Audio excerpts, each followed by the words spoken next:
I loved what you said that when you wanted to overcome the tragedy, you went into spending time with nature.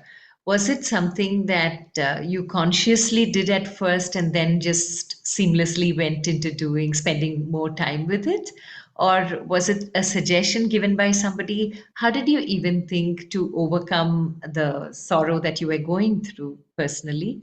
Spending time with nature would kind of heal you. Did you read it somewhere? What prompted you to take that path? Because there are many ways people journal, people talk to other people. How did you think of getting your hands and yourself close to nature? So I didn't read about it. I experienced it. There were two experiences which were life turning. One was a short visit to this forested area where I sat underneath a tree and I had this moment of, enlightenment, whatever you say, where I felt that there is nothing more stronger and resilient than nature. Um, and another was a simple experience that I had with a plant that I brought back home. So I used to drop my daughter off to her play school, and on my way back, I saw this tiny sapling growing on the road. And I thought in my mind that probably it'll get trampled, mar jayega. So let me just bring it home and see how it goes from there. So that sapling I brought home, I transplanted into a container, and I would often forget to water it for days. I would see the leaves, droop like this, but the day I would water it would bloom like this. So it so happened that uh, once I took a really longish break without realizing that I have not watered the poor plant. It was nearly 25 days it had gone without water. And then when I came back, and I thought I've lost it now. I came back and watered, and it bloomed again. The leaves were back again within a day. So that really set me thinking. If a small plant can, hold itself against so many adversaries that it's going through, what stops me? I have a functioning brain, like a high level thinking. Why not accept what is going on and make the best of it? Like plant is making, it's probably waiting that don't give up. There will soon be a time when you will get water. She will not forget. She will come back and hold you. This is what was a big learning for me. And eventually, I took that plant and planted it in one of the gardens that I know. I used to take care. And today it's a big tree. It's a nice flourishing tree. So that lesson I tell my children also, that if you hold on to whatever is happening in your life, thinking that this too shall pass, you will be like this tree. It went through several uh, difficult stages, and because it didn't give up, today it's got its place in a garden where it flourishes, it's flowering, it has fruits, all because it didn't give up. It was resilient. So resilience is the most profound lesson that I learned, and I strongly believe that for anybody looking to heal, nature is the best that you could do. And I didn't have to go to expensive therapies, this, that, nothing. It's just happened. This story I often tell my children, that this is what you should learn and not give up at all, ever. Mhm. Yeah, actually, when you have living proof, I think the story is far more effective as well. Because everyone to whom you share the story, if you show them the tree, they know what is the story behind it. And I'm sure for many such plants and trees around us, So Rohit there has are mentioned stories like this. Rohit has mentioned that plant crush. It actually, the whole thing came out of this, because most of the times we think, okay, it we trash. Most people who get house plants, or Yeah, yeah, yeah. they don't realize that what you think is dying is actually trying its best to survive. If I even give a tiny bit of support, it springs back. And I tell you, it's incredible how I have seen the the most, the hopeless of plants, like if I call them that, the ones who are, the people actually say, "You to bachi nahi sakta," springing back to life just by, just by coming into an environment where they feel that, okay, I've reached a place where I know I will be taken care of, they they really fight to survive, and I have seen the worst cases spring back to life. Mm. So from that incident at Plant Crash, thing came up where at my home, any and everybody is open to leave behind a plant. You want me to nurture, bring it back to life, we do that. You want me to keep it forever, I do that. But I've learned my lesson. Do not give up on anything. You know, you do your best, and I'm sure it'll find you back. So far, it has been true. So so beautiful.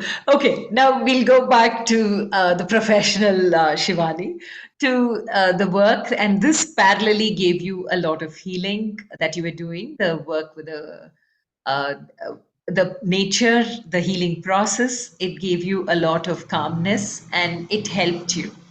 But what gave you the courage to, and what prompted you to give up your professional life that you had all set to move into a space where you're completely and literally dirtying your fingers with soil, nature, and making that your profession? So here I'll go back to that old saying and reverse it a little bit. Every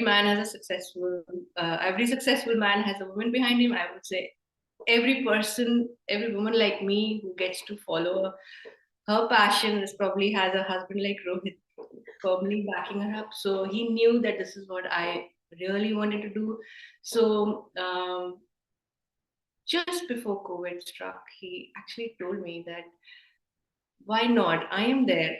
I'll back it up thoroughly. It's okay. I mean, at least try, try to karo. You shouldn't have that regret in life that I never tried.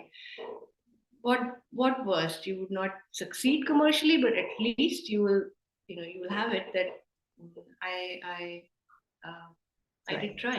But he was one pivot, but the other one was all these gardeners that I worked with.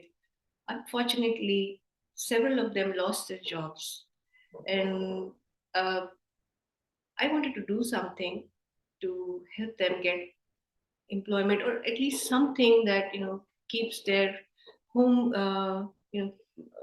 at least the home fires burning. So Rohit then told me, see, listen, you will be helping them either ways. You will be helping them financially. Then why not try take up, at least reach out and try take up some work or project in this way, either this way or that way. You will be helping them out financially. Just think that they earned it. They might feel better that they've earned it and not taken a not taken a favor from you, which struck a note. And since I had already had a reputation, if you say, that um, I successfully had turned green, like barren patches to greens, and people had seen the commitment and passion despite having a job and the responsibility of a caregiver at home, and they had seen me work like that. So getting No, my no, first 1 minute, 1 minute. Oh, so apart from your office space, you started doing it for other spaces as well, parallelly while you were working? yes, all freelancing, all pro bono. Oh, okay. So No, no, but how did you get the first project then? This was part of your job that you were doing when you were creating the green space actually in your office space. But how did it move into getting orders from other people while you're working? So office was separate. I was Yeah, working, yeah. and creating greens was separate. Working with RWAs, working with governments on green belts. So that was running parallelly pro bono with my career. The Okay, okay. BFSI vertical, and briefly I was also into EdTech. So it was running parallelly. But like um, Rohit and I always had these conversations, and he always used to encourage me that take up something that you're really passionate about, and you're lucky that you have a passion. Not many people can even think of what their passion is. So you have a defined passion. You should be focused on that because you anyways give so much of your time to this. And then this incident happened at the gardeners that I worked with. They lost their jobs. So like I said, I anyways would have helped them financially. So I said, why not take up something and charge for it? I had been working without charging for so far, and he said, use that whatever you want to fund them, and that made sense, and it all worked very beautifully because I already had this a whole set of work that I had done, people who knew my commitment and passion and knowledge, etc. So getting my first assignment or project, so to say, was not easy. I had just had to drop it to friends that, I'm thinking of doing this, and then it all started coming from day one. I haven't had to look back. In fact, knock on wood, it has worked very well. I, like Rohit mentioned, I don't have any social media page or website, etc. It's all word of mouth, one happy person referring to the other. That's how it moved. Oh, wow. Okay.